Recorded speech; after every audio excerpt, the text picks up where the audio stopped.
The exhibition is called Color and Collage. So, because in a way, what especially in the US, especially because of the MoMA influence, Schwitters is really perceived as the collage artist, sort of the inventor, or the promoter of collage. But in a way, as you can see here, he started as a painter and he kind of ended as a painter. He used collage almost like an extension of painting, so he never ceased to be a painter. And you can see it very well here, where you can sort of feel or see still this expressionist influence, the German, Isabel mentioned Delaunay, but of course this is also kind of a German answer to Cubism and to the expressionist movement.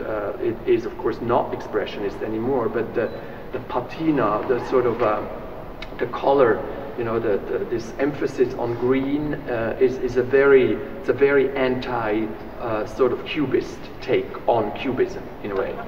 They all started to return from this more or less geometrical language to a more organic, dynamic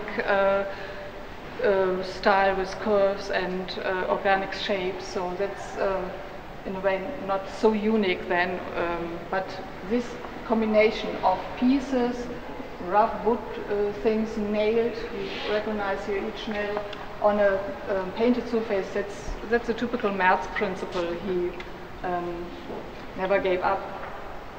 And you can see how he continued to be sort of independent and really created his own and changed himself constantly, but never became sort of dogmatic or typical in terms of a movement, which is of course also true for these things here, because and we had another piece even more minimal in Houston. It looked like a Brancusi. These are kind of close to Brancusi, but they're not.